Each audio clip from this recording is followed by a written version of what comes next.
जो मैं बोल रहा हूं उसको बढ़िया से आप लोग जवाब दीजिए। श्री कृष्ण ने कंस का सुधार किया कि संहार किया?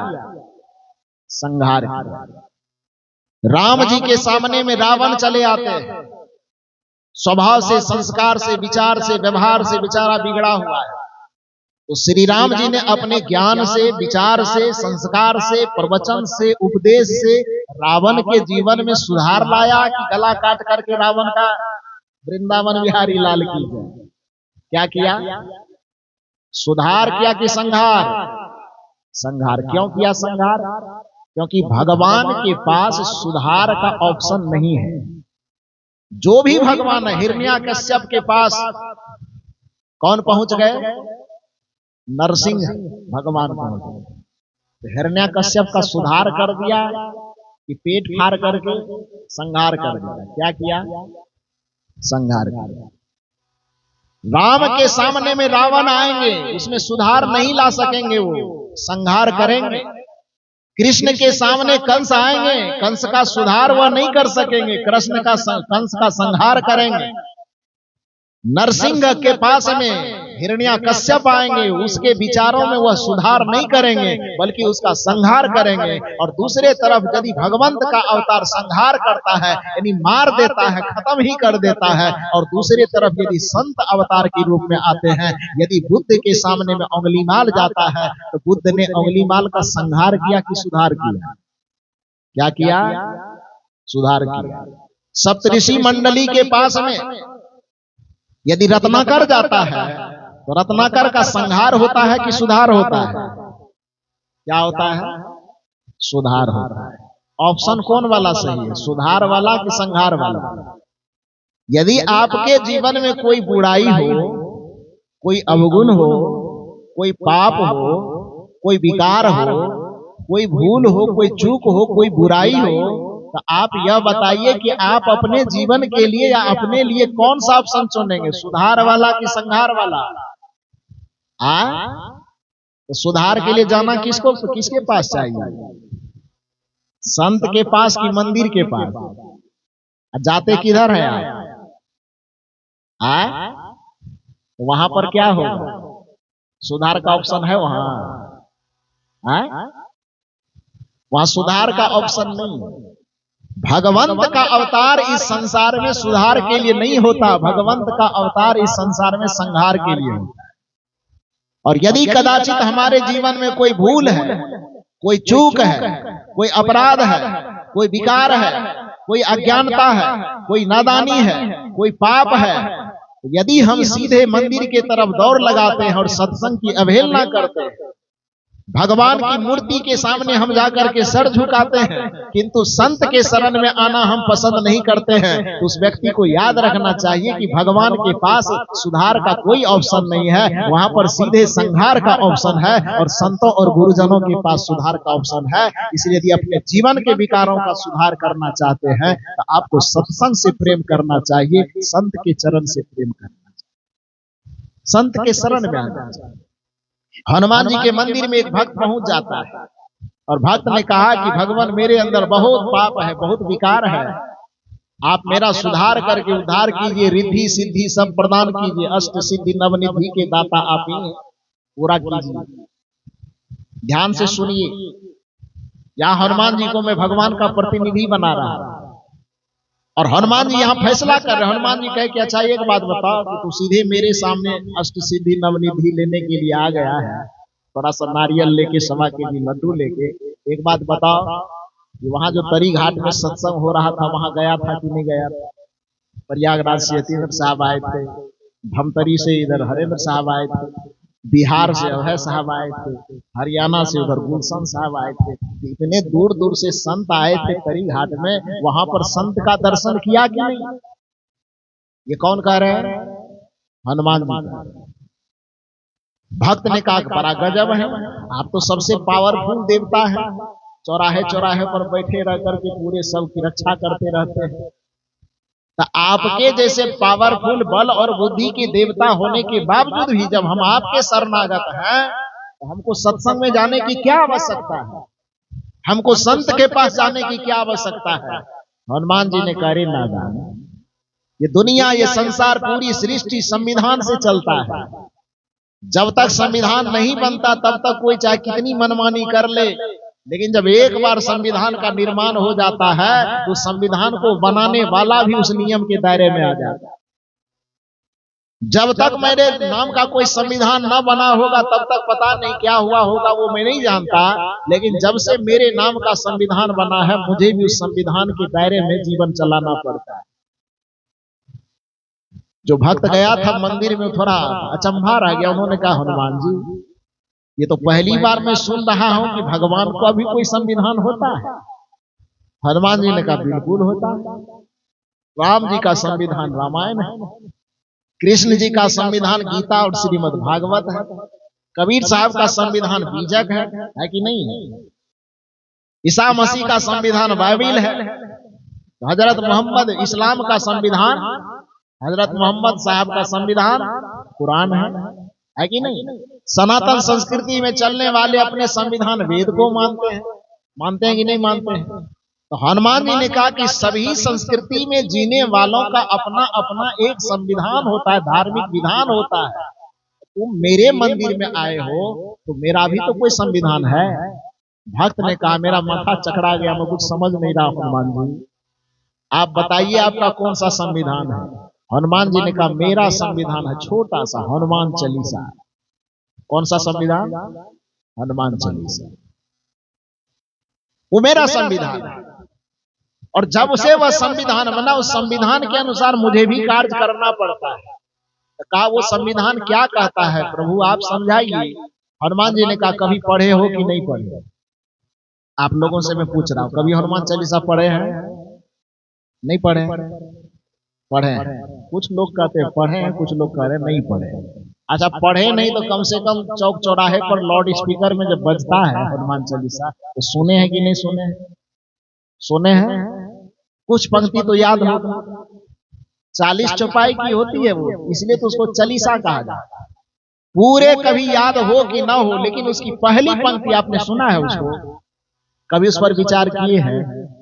यदि उस पहली पंक्ति को सुने होते बढ़िया से और उस पर विचार कर लिए होते तो फिर संत और गुरुजनों की अवहेलना करने की आवश्यकता नहीं पड़ती। चाहे कितना भी मंदिर जाते रहते, फिर भी सत्संग से आपको प्रेम रहता।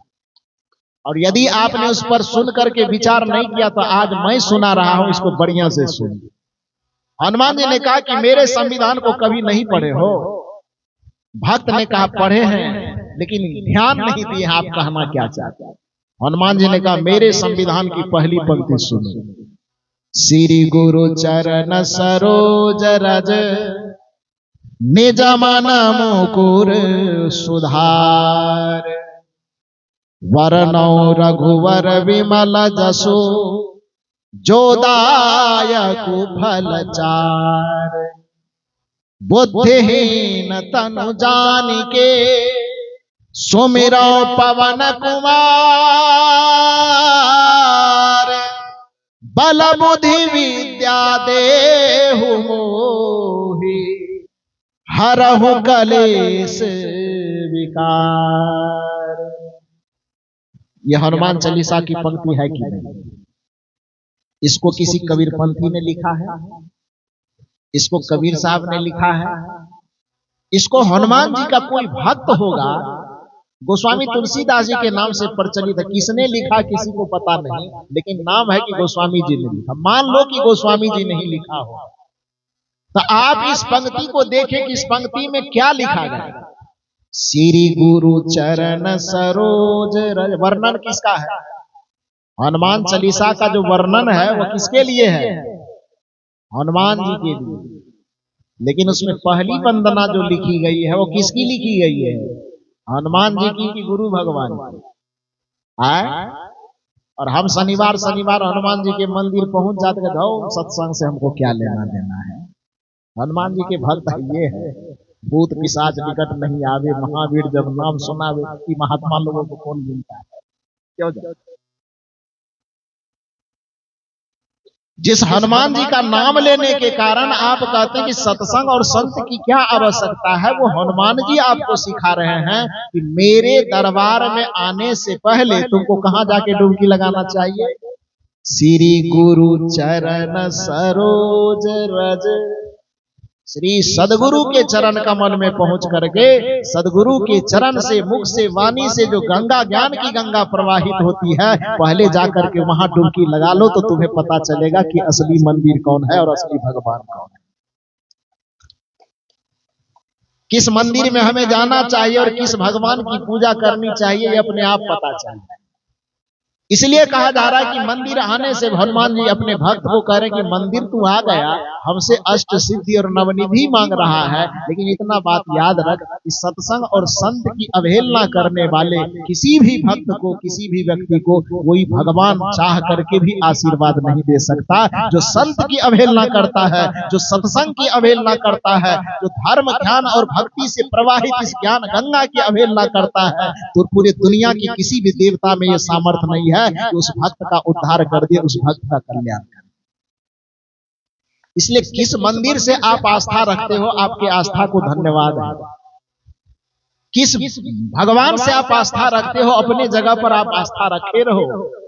किस मंदिर में जाकर के आप सर झुका रहे हो, अपने जगह झुकाते रहो, लेकिन इतना ध्यान रखो कि अपने हृदय में, अपने मन में, अपने बुद्धि और विचार में संत के प्रति श्रद्धा और आस्था को गहरा करो।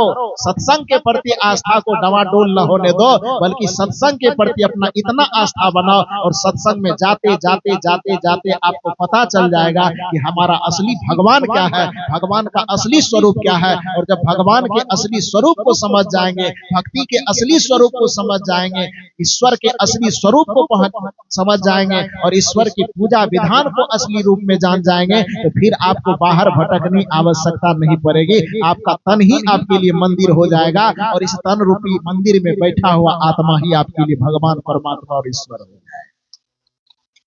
लेकिन पहले सत्संग में आइए। तो हनुमान जी कहते हैं कि अपने जीवन का सुधार करना, मैं यही कह रहा हूं कि भगवान सुधार के लिए नहीं होता है।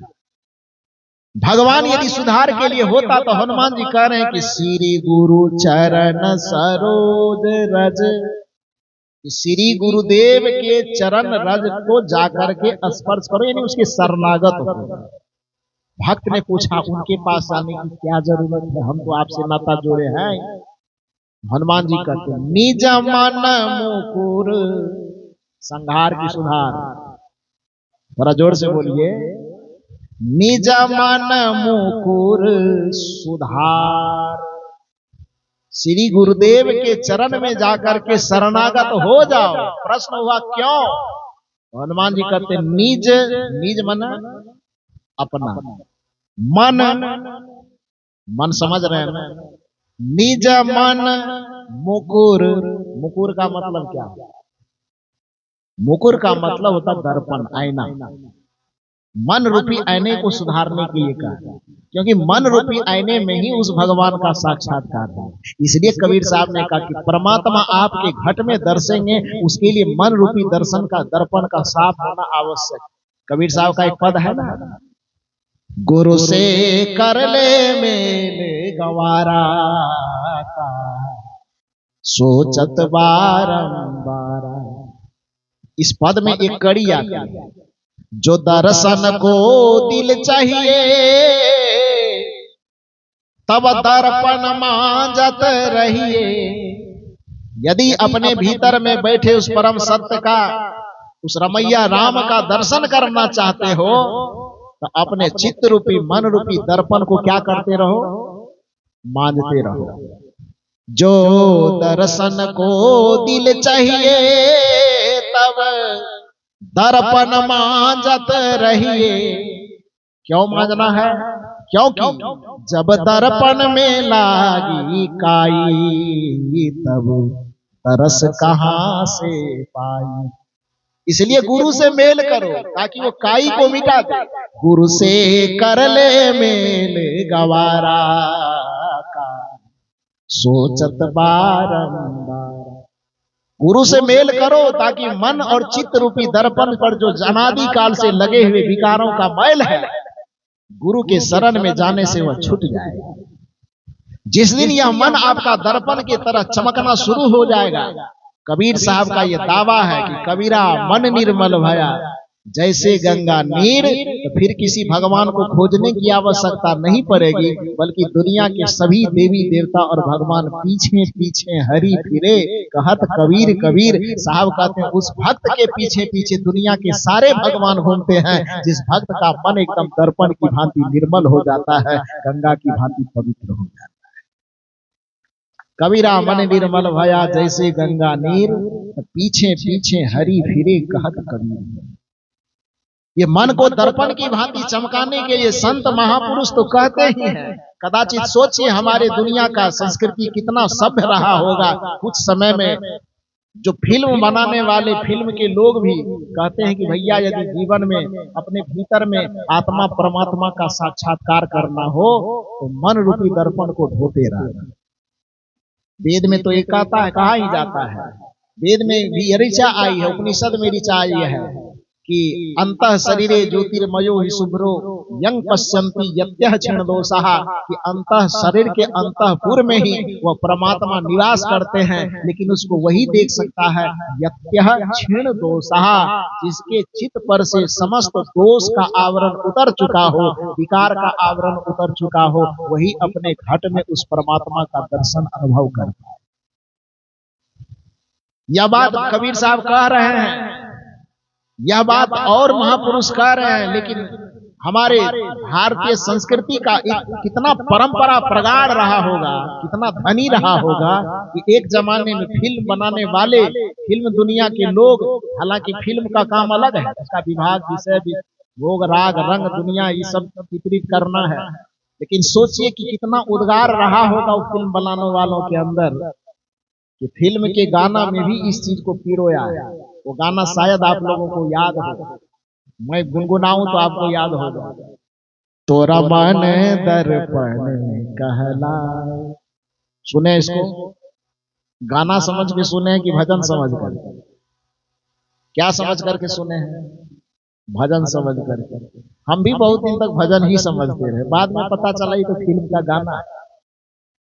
तोरा मन दर्पण कहलाए, भले बुरे सारे कर्मों को, भले बुरे सारे कर्मों को देखे और दिखावे, तोरा मन दर्पण कहलावे। और यदि यह मन सचमुच में दर्पण की भांति चमकने लगे तो फिर होगा क्या? मन ही देवता, मन ही ईश्वर, मन से बड़ा न को। लेकिन शर्त यह है कि दर्पण की तरह चमकना चाहिए, और ये दर्पण की तरह चमकेगा कहाँ? मंदिर में, तब प्रयागराज में। कहाँ चमकेगा? श्री गुरु चरण सरोज रज, निज मन मुकुर सुधार। गुरुदेव के चरण कमल में अपने मन को दृढ़ता पूर्वक जोड़ देने से, बांध देने से आपका मन दर्पण की भांति चमकने लगेगा। और जिस दिन मन दर्पण की भांति चमकने लगे, सुनिए, मन ही देवता, मन ही ईश्वर, मन से बड़ा न को। मन उजियारा जब जब होवे, जग उजियारा हो, जग से चाहे भाग ले कोई, मन से भाग न पाए, तोरा मन दर्पण कहलाए। भले बुरे सारे कर्मों को, भले बुरे सारे कर्मों को देखे और दिखावे, तोरा मन दर्पण कहलावे। ये प्रत्येक व्यक्ति की जिम्मेदारी है कि जब तक उसके पास जीवन है, जब तक उसके पास जवानी है, जीवन और जवानी रहते रहते हमारे संत और गुरुजनों की पुकार को सुने और अपने जीवन का सुधार करे। क्योंकि जो अपने जीवन और जवानी का सुधार करता है, सच्चे अर्थ में वही अपने जीवन का उद्धार करता है। जो अपने जीवन का सुधार करता है, सच्चे अर्थ में वही भवसागर से पार होता है। क्योंकि जीवन का सुधार ही हमारे उद्धार की पहली सीढ़ी है। कोई व्यक्ति अपने मन का सुधार न करे और भगवान की कृपा से उद्धार होना मान ले तो भरम में फंसा हुआ। कोई व्यक्ति अपने जीवन का सुधार न करे, मन का सुधार न करे, वाणी का सुधार न करे और किसी पंडित के मंत्र जप देने से वह वैकुंठ पार होना समझ ले, भवसागर पार हो जाना समझ ले, तो इसी को कबीर साहब की दृष्टि में भ्रम कहा जाता है। यदि आप किसी मंत्र से, किसी जंत्र से, किसी तंत्र से, कोई पूजा से, कोई पाठ से, कोई अंगूठी पहनने से, कोई ताबीज पहनने से अपना उद्धार होना मानते हैं, तो केवल और केवल उसमें आपका आर्थिक, मानसिक, वैचारिक शोषण हो रहा है, उससे उद्धार नहीं होता है। क्योंकि उद्धार का रास्ता जब भी खुलता है तो सुधार के दरवाजे से ही खुलता है। जो सुधार के दरवाजे में प्रवेश करता है वही उद्धार के भवन तक पहुंच पाता है। यही उद्धार का फॉर्मूला है।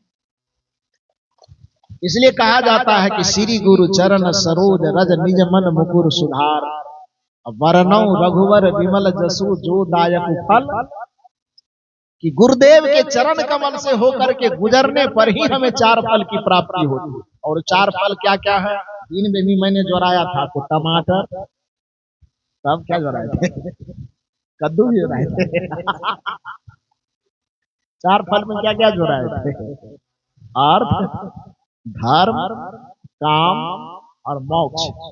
ये चारों फल की प्राप्ति जो मानव जीवन का परम लक्ष्य है, परम उद्देश्य है, वो परम उद्देश्य की प्राप्ति जहां पर होगी, इसी बात पूरे हनुमान चालीसा भी पढ़ने की जरूरत नहीं है। बस एक पंक्ति का उतने को संभार लीजिए तो जीवन संभल जाए। कुछ लोग कहते हैं कि कबीर साहब तो सब देवी देवता इधर उधर छोड़ छाड़ देता। कहाँ छोड़े? कबीर साहब या हनुमान जी दोनों एक साथ मिले हुए हैं कि अलग अलग बात है? दोनों की बातें, दोनों का संदेश एक जैसा है कि अलग अलग? अरे हनुमान चालीसा में पढ़ता हूं तो कभी कभी मुझे लगता है, संदेह होता है कि हनुमान जी भी कबीर साहब से जाके मत दीक्षा ले लिए। हाँ जी,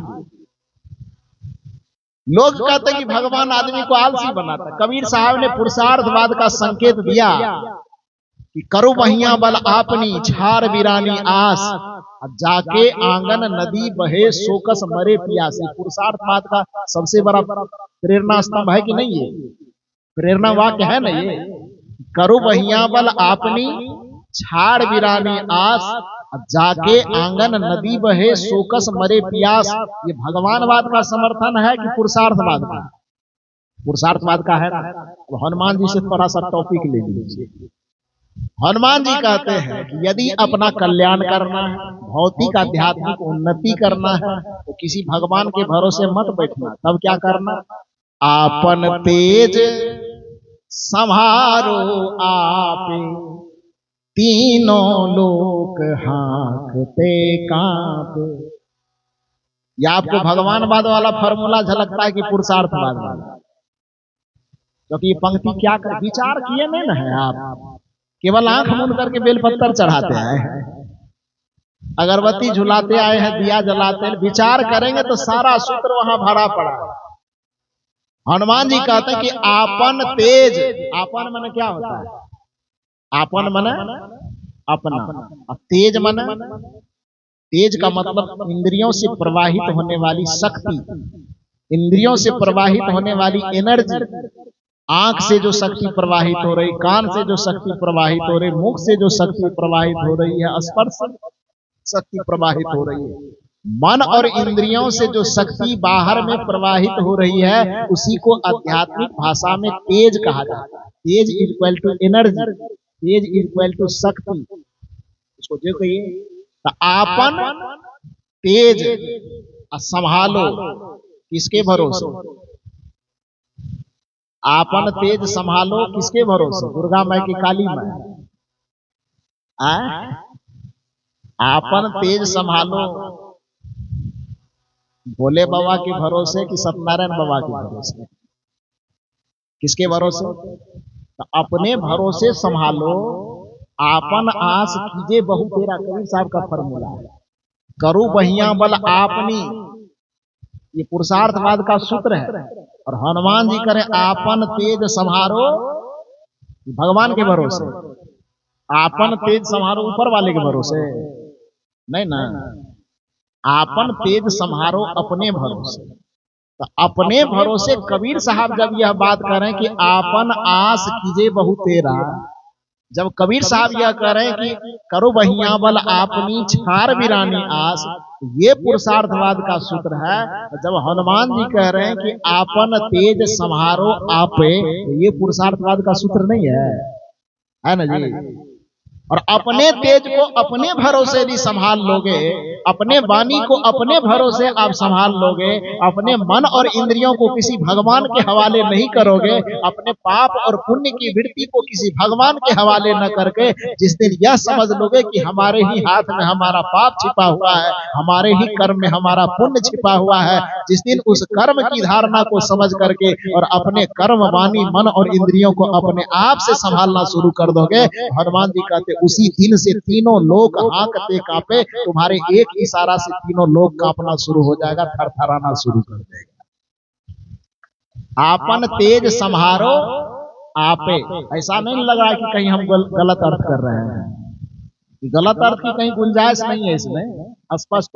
आपन तेज संहारो आपे मतलब अपने तेज को, अपने शक्ति को, अपने मन को, अपने इंद्रियों को संभालो, इसके मार्फत से, अपने मार्फत से, भगवान के मार्फत से नहीं। कमजोर आदमी होता है जो ऊपर इशारा करता है, जाने ऊपर वाला। बिहार में एक कहानी कहते हैं, आप इजाजत दो तो हम कह दो, कहानी सुना दो। कहा जाता है कि एक बार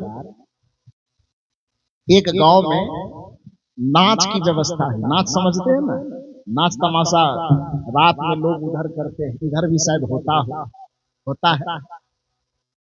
तो एक गांव में 2 4 5 10 चोरों की गुट बैठी, जमात, चोर चोरी करने वाले। और चोरी करने वाले लोगों ने आपस में विचार किया कि भाई ऐसा है कि आजकल अपना धंधा थोड़ा मंदा पड़ गया, तो इस चोरी को थोड़ा सा बढ़ावा कैसे मिले, क्योंकि अपना अपना जुगाड़, अपनी अपनी व्यवस्था तो सब करता है ना। तो चोर लोगों की बैठक हुई कि धंधा थोड़ा, रोजगार थोड़ा बैठ गया है, तो चोरी को थोड़ा सा बढ़ावा मिले, इसके लिए योजना बनाया। योजना क्या बनाया कि पूरे गांव के लोगों को अपने अपने घर से निकालेंगे रात में, कैसे, कोई उपाय तो करना होगा।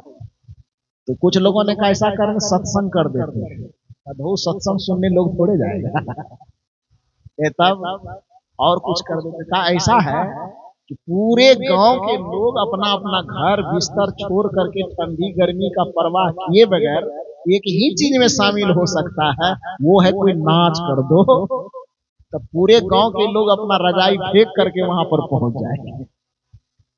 ये परवाह नहीं करेंगे घर में कोई काम बिगड़ रहा है, कि नींद बिगड़ रही, कि ठंडी लग रही, कि क्या लग रही, इसकी परवाह नहीं करेंगे। सत्संग करोगे तो भले कहेगा कोई आदमी जाना चाहिए, हमको पूछा थोड़े है, हम क्यों जाए। नाच में ये सवाल नहीं करता है कि हमको पूछा नहीं।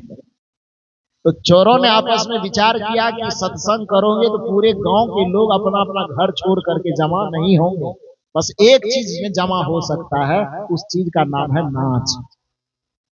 रात में नाच कर देना, पूरे घर के जितने लोग, पूरे गांव के जितने लोग होंगे सब रात में 9-10 बजे के बाद इकट्ठा हो जाएंगे, जहां नाच होगा वहां गांव हो जाएगा पूरा खाली। उसके बाद मिला हुआ था नाच पार्टी से चोर सब जी, इधर नाच देखने में जब सब व्यस्त हो जाएंगे, तब इधर से 10 को मिल करके जाएंगे और गांव में जिसके घर में देखेंगे कि बढ़िया बढ़िया सामान है, उसके घर में चोरी कर लेंगे। ऐसा ही हुआ। योजना के तहत 8-9 बजे रात से नाच की शुरुआत हुई। नाच देखने के लिए पूरे गांव के लोग, बच्चे बूढ़े जवान जितने थे, पूरे गांव के लोग उस नाच के सामने जमा हो गए। चोरों ने देखा कि अब गांव पूरा सुनसान पड़ गया है, गांव में कोई होगा नहीं, बस वह चोर जिस घर को अपना बनाया था निशाना, उस घर में चोरी करना है, उस घर में जाकर के चोरी के लिए पीछे से प्रवेश किया। और जब पीछे प्रवेश करता है तो घर में चोरी के जितने सामान उसको लेना था, सब सामान ले लिया। संजोग से उसमें 2-4 चोर ऐसा आया था कि बेचारा रात में शायद शाम में भूखे पेट आया था, भोजन नहीं किया था। उस सामान सब इकट्ठा करते करते, खोजते खाजते, बांधते बांधते भूख बड़ी जोर की लगी। तो उसमें से चोर कहता है कि भाई ऐसा है कि सामान तो अब चुरा लिए ही, थोड़ी भूख लग गई है, थोड़ा कुछ खा लेते हैं और उसके बाद सामान लेके जाएंगे तो रास्ते में सामान ढो नहीं पाएंगे, भूखे पेट अपना चलना मुश्किल है, ये सामान कैसे ले जाए। तो कहा अच्छा भूख लग गई है तो थोड़ा खोजा जाए। खोजते खोजते देखा तो संजोग से जो किचन रूम था भोजन बनाने वाला, उसमें देखा कि एक हांडी में खीर बना हुआ है। खीर, खीर समझ रहे हैं ना? क्यों नहीं समझे, भारत के लोग हैं तो खीर, हंडी में खीर बनी हुई थी। तो शायद हमको लगता है कि चूल्हा पे चढ़े रह गया होगा और बनाने वाले को नाच देखने का इतना उतावलापन होगा कि शायद वो नाच देखने चले गए हो, सोचे हो कि नाच देख के आएंगे तो सुबह सुबह गरम गरम खाएंगे। इसी योजना में वो चूल्हा पर वो खीर को चढ़े छोड़ करके सब नाच देखने चला गए। तो वो सामान तो समेट लिया था घर में चोरी करके, और खीर खाने के लिए कुछ प्लेट पत्तल जो भी उसको मिला होगा वो जमा किया। अब खाएंगे, खाने के लिए जैसे ही बैठने वाले थे उसी किचन के बगल में एक कमरा था जिससे खर्राटे की आवाज खर्राटा समझते हैं ना? हाँ, तो खर्राटे की आवाज आ रही थी। तो खर्राटे लेने में नाक से जो बंद था एकदम, खर्राटा कैसे लेता है आवाज आती है ना, तो आवाज जो आ रही थी तब जो खाने लगा तो चोर को जब किसी की आवाज सुनाई दे तो चौकन्ना होगा ना कि कोई देख न ले, तो थोड़ा सावधान हो, लगता है कोई है, देख लेगा तो परेशानी होगी। तो कोई आदमी पैर दबा करके उसी में से धीरे धीरे देखने गया तो देखा कि बूढ़ी एकदम खटिया पर लेटी हुई है और चोरों ने कहा चिंता मत करो, बूढ़ी है, एक तो महिला है, बूढ़ी है, हम लोग 5-6 है, ज्यादा इधर उधर करेगा तो बस कंठा दबाएंगे वृंदावन बिहारी लाल की ज्यादा कुछ नहीं करेगा, लेकिन कोई आदमी है तो थोड़ा सावधान होना पड़ेगा। तो फिर इधर खाने के लिए भीड़ गया, अब परोस रहा आपने अपनी थाली में अपना खाने के लिए, अब बूढ़ी माता और खर्राटा ले रही है तो खर्राटा ले रही तो उसमें से चोर कहता है क्या हो गया बुढ़िया को, क्या मांग रही है। उसी में से एक चोर कहता लगता है खीर बनाया था, सब लोग खा लिया, उस बूढ़ी को खाने नहीं दिया होगा इसीलिए सपने में खीर मांग रही है क्योंकि खर्राटे में खर खर की आवाज होती है ना, तो जो खर्राटे में खर खर बोल रही थी तो शायद चोर लोगों ने अनुमान लगाया कि इसको खाने नहीं दिया होगा तो इसलिए खर खर कह करके खीर खीर मांग रही है। तो ऐसा करो कि एक चम्मच निकाल करके बूढ़ी माँ के मुंह में डाल दो नहीं डालोगे कदाचित उसके हिस्से में यदि खीर खा लिया पेट दर्द उठेगा, कोई बीमारी धर लेगी, इस वजह से पहले उसको खिला दो तब खाएगा कोई बात नहीं। वो चोर क्या किया, अभी तक तो टेस्ट किया नहीं था, उस चम्मच से एकदम हंडी में से उठाया थोड़ा हाथ से छू के देखता तो पता चलता कि गरम है कि नरम है कि क्या है, लेकिन देखा नहीं, हड़बड़ी में था, एकदम हंडी में चम्मच दिया, एक चम्मच निकाला और बूढ़ी मैया जो मुंह खोल करके खराटा मार रही थी उस चम्मच भरा हुआ खीर उसके मुंह में जाकर जब खीर उसके मुंह में डाला बूढ़ी मैया चिल्ला करके उठी जो भी उसको माँ बाप जो पुकारना हो एकदम बेतहाशा होकर के पुकारना शुरू की, गरम गरम पूरा मुंह जो पक गया था इतनी जोर से चिल्लाई, इतनी जोर से आवाज लगाई कि कोई एक आध आदमी सड़क पे जा रहा होगा नाच ही देखने, वो सुन लिया, हल्ला किया, बस नाच देखना छोड़ करके बहुत सारे आदमी दौड़े दौड़े उधर से, चोरों ने कहा तो बड़ा मुसीबत है कि बुढ़िया सबको फंसा दिया उसमें से डर से कुछ चोर क्या हुआ बूढ़ी मैया की खटिया के नीचे घुस गया अंदर, अब कुछ चोर भाग नहीं सका तो देखा कि किधर भागे, तो भागे भागे जो घर का जो छप्पर होता है ना, तो पुराने में एक ऐसे घड़ेन टाइप का देता है, उसको क्या बोलते हैं? हाँ, पटौआ। बताओ। पटौआ ठीक है, आपका नहीं कहेंगे, उसका बोलेंगे। तो पटौआ जो था ना, उस पे चढ़ गया। जब लोग जमा हुए घर में, लोग जमा होकर के पूछते हैं बूढ़ी माता से, खीर खाना ही था तो थोड़ा ठंडा करके खा लेते, इतना गरम गरम खाने की क्या जरूरत है? बूढ़ी बूढ़ी माँ के बाबू हम कुछ नहीं जानते, हम खीर खा नहीं रहे थे। अच्छा, खा नहीं रहे थे तो मुंह में कैसे आया? हम कुछ नहीं जानते, जाने ऊपर वाला। आप लोग भी कहते हैं ना, कुछ समझ में नहीं आता है तो क्या कहते हैं? ऊपर वाला जाने। तो बूढ़ी माता भी बार बार कहेगी, बेटा हम कुछ नहीं जानते, हम खा भी नहीं रहे थे, तो खीर मेरे मुंह तक कैसे आई मुझे कुछ पता नहीं, जाने ऊपर वाला।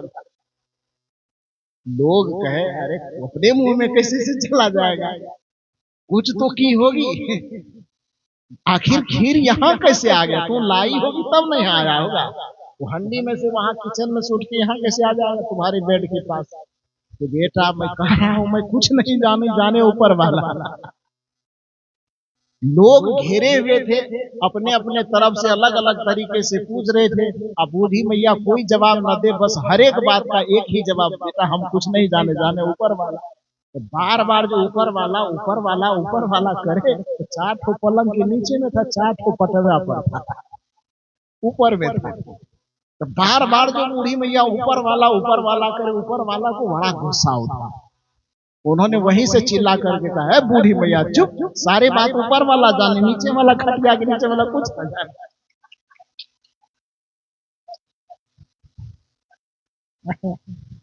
सारा दोष ऊपर वाले को लगा रही है, हम अकेले थोड़े हैं, 4 तो तुम्हारे खटिया के नीचे।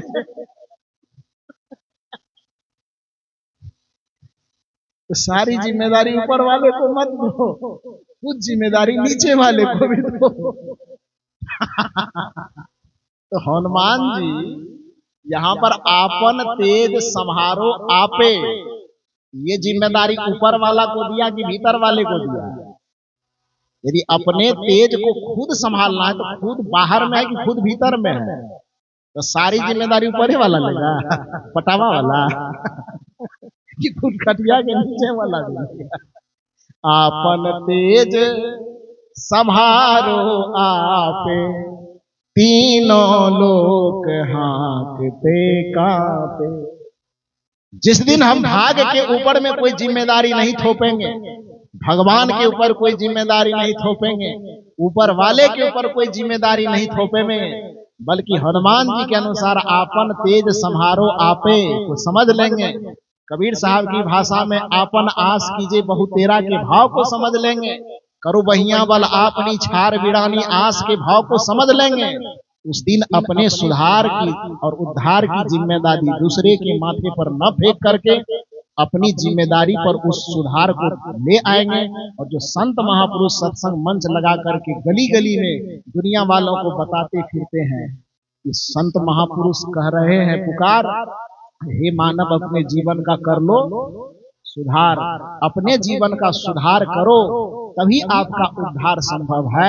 क्योंकि मानव जीवन आप पाए हो, आप सुधार की भूमिका पर हो। कदाचित मनुष्य जीवन से हट करके पशु पक्षी की श्रेणी में चले गए तो वहां सुधार की कोई गुंजाइश नहीं है। एक उदाहरण से मैंने समझाया कि छोटा सा बच्चा जब पढ़ने के लिए विद्यालय में प्रवेश करता है, उसके हाथ में पेंसिल थमाई जाती है, और उसके बाद वही बच्चा जब 2-4-5 साल विद्यालय में पढ़ लेता है, उसके हाथ से पेंसिल ले ली जाती है और हाथ में कलम थमा दी। बच्चा वही है, लेकिन उसके साथ 2 तरह का व्यवहार हुआ। क्यों? जब तक वह बच्चा नादान था, नासमझ था, तब तक उसके हाथ में पेंसिल दी गई और एक हाथ में उसको मिटाने वाला रबड़ दिया गया। क्यों दिया गया? क्योंकि उस बच्चे के साथ यह उसका मनोवैज्ञानिक तथ्य यही है कि उस बच्चे से यह कहा गया कि अभी